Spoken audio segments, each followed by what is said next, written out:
परम पूज्य संत शिरोमणि सद्गुरु कबीर साहब जी एवं हमारे हृदय सम्राट सद्गुरु सावंत साहब जी, भक्त साधक, ममतामयी माताएं, बहनें एवं बच्चे, हर इतवार को होने वाले सत्संग का अमृतपान सभी कर रहे थे। और इस अमृतपान में अमृत क्या है, वो अमृत का खजाना है क्या, जिसकी तरफ हमारे सभी वक्ताओं का संकेत होता है। और वो अमृत का खजाना है मेरी आत्मा। और आत्मा ही सत्य है, और उससे संबंधित जो भी बातें हैं वो सत्संग कहलाती हैं। आत्मज्ञान का जो संग कराए वो सत्संग है। एक बार एक महात्मा जी जंगल में एक ऊंचे आसन पर ध्यान लगा रहे थे। तब तक एक लकड़ी काटने वाला आया और वो लकड़ी ढूंढने लगा कि मुझे कोई ठीक सी लकड़ी मिल जाए जो बाजार में उसकी कीमत सही मिल जाए। तो वहीं उसके आसपास काटने लगा महात्मा जी के। महात्मा जी ने कहा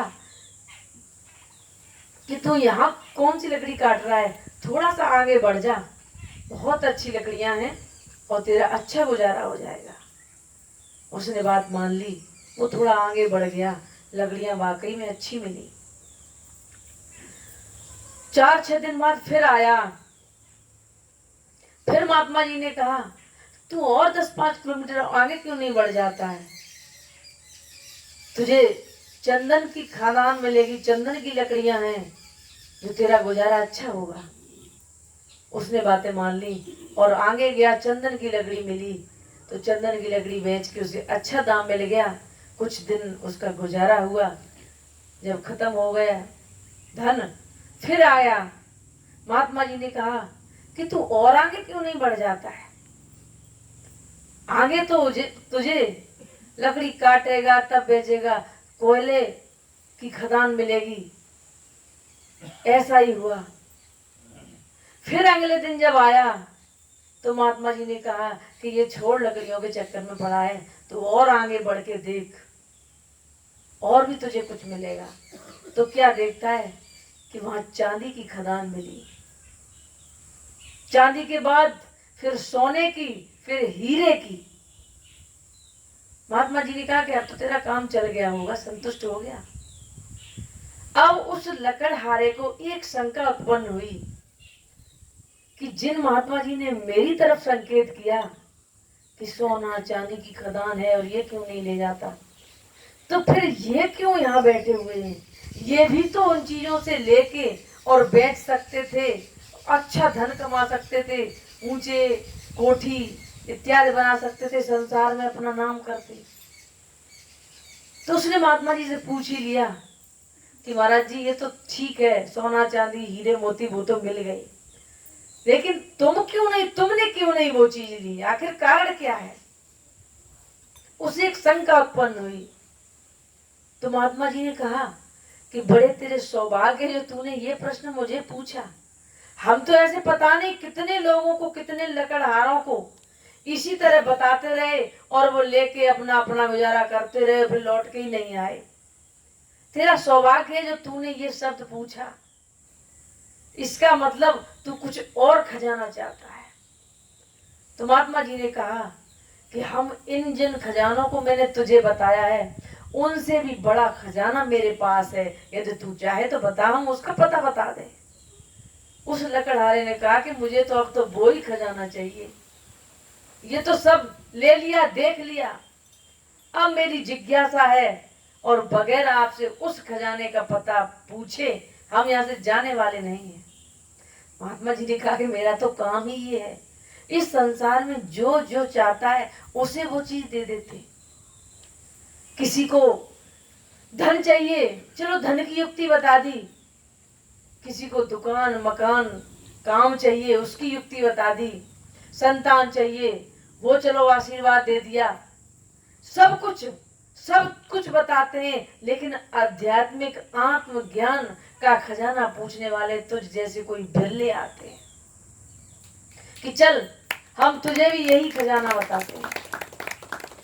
तो महात्मा जी ने उसे वहीं बैठा लिया और कहा कि हम सारे संसार में ढूंढते फिरते हैं कि धरी कहूं ढूंढे कहूं, वस्तु ना आवे हाथ, वस्तु हाथ तब वहीं लगे जब भेदी ले लो साहब। दौड़ सके तो दौड़ ले जहां तक तेरी दौड़, दौड़ था क्या धोखा मिट्टिया, चीज थोड़ की थोड़। वो तो वही है जहां से तुमने दौड़ना शुरू किया, वो चीज तो वही है। तो संत ने वही पास में बैठा लिया और उस आत्मज्ञान का उसे वो खजाना दर्शाया। तेरे अंदर खजाना अनोखा भरा, राज इसका न जाने तो मैं क्या करूं। तेरे अंदर खजाना अनोखा भरा। हे मानव, वो आत्मज्ञान का खजाना तेरे अंदर है, बस जरूरत है तो उस खजाने को जानने वाला कोई सदगुरु मिल जाए। और सदगुरु मिल गया तो तुझे वो सब कुछ बता देगा कि संगत कीजिए साधु की, हरे और की व्याधि, और संगत कीजिए कूर की, आठों पैर उपाधि। आठों पैर समझ लो आपको दुख होगा, कष्ट होगा। ऐसे कितने लोग हैं, कितने परिवार हैं जिनको गलत संगत में पड़ के लोग एक दूसरे की निंदा चुगली करके परिवार के परिवार बिगाड़ देते हैं। कहते नहीं कि गिलास में घोला हुआ जहर सिर्फ एक बार एक व्यक्ति की मौत करता है, लेकिन कान में घोला हुआ जहर पता नहीं कितने बार और कितने लोगों की मृत्यु करेगा। तो ऐसे कितने लोग हैं जो कान भरने का काम करते हैं, मिसगाइड करने का, किसी को भ्रमित करने का, और जिसको जो ज्ञान है वही ज्ञान देगी।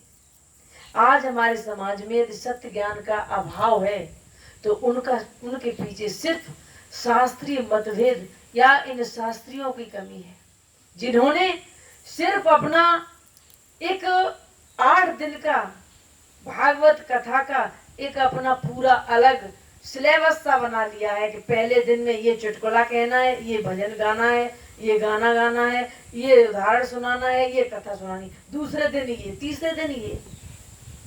यदि भागवत महापुराण का भी एक श्लोक पूरी भागवत में सुना दें तो वो श्लोक पूरा का पूरा आध्यात्मिक है, लेकिन उस आध्यात्मिक से उन्हें कोई लेना देना नहीं।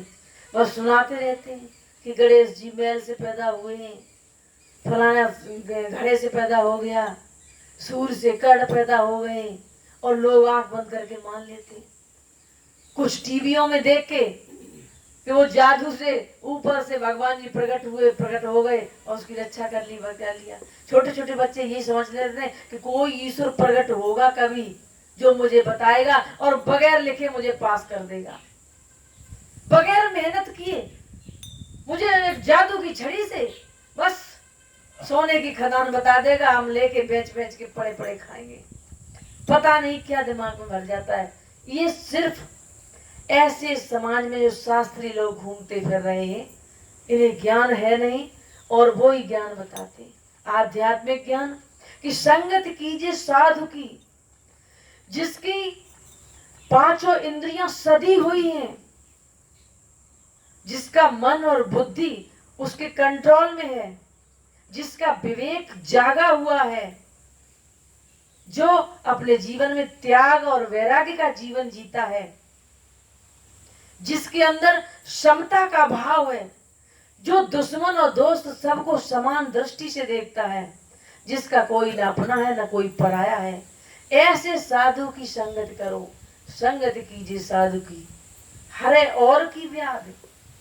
ऐसे कितने लोग हैं जो अपने को कष्ट में देके और दूसरे का कष्ट हरण करें। ऐसे कितने सज्जन या संत हैं जो परोपकार की भावना उनकी 24 घंटे रहे। बहुत कम लोग हैं। और संगत कूर की करोगे, गलत लोगों की संगत करोगे तो परिवार बिखर जाएंगे, समाज बिखर जाएगा, ये देश बिखर जाएगा। और वही करते हैं, या तो शास्त्री करते हैं या दूसरे नंबर पे आते हैं हमारे देश के नेता लोग, जिन्हें सिर्फ अपना उल्लू सीधा करने के लिए लोगों को भिड़ाते हैं। आपने देखा है कचहरी में वकील कोर्ट में केस लड़ते हैं एक दूसरे के प्रति, क्या क्या बातें बोलते हैं, और केस खत्म हुआ, बगल में चाय की दुकान पे दोनों पास पास में चाय पीते हैं। नेता लोग हैं, दूसरी पार्टी वाले को कितना बुरा भला ऐसा कहेंगे, किससे? कार्यकर्ताओं से, जनता से। और जाके रिश्तेदारी ठीक उसी के यहाँ करेंगे, बेटी करेंगे या उसकी बेटी अपने बेटे के लिए करेंगे। चाय अब उनकी पिलाई जाती है, आपस में मीटिंगें होती हैं, बड़ा स्वागत सत्कार होता है, और हम लोग तलवारें खींच के आपस में जान दिए दे रहे हैं। सिर्फ न्याय को देखो और होश में आइए। हमारे इस देश में संविधान नहीं पढ़ाया जाता है। क्या पढ़ाया जाता है कि रामायण पढ़िए, और रामायण में तुलसीदास ने जैसा लिख दिया है आंख बंद करके और वैसा मानते जाइए। संविधान में वो चीजें बताई जाती हैं कि जागरूक होना, शिक्षित होना।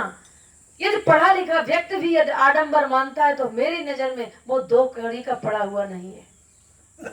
जो मानता है कि हाँ कि पत्थर में से कोई भगवान प्रकट होगा और उसके आशीर्वाद से या पानी पानी हो जाएगा, या आसमान में हम चले जाएंगे, या ये मकान उखड़ के दूसरी जगह पहुंच जाएगा, ऐसा यदि भाव रखता है तो वो किस बात का शिक्षित है?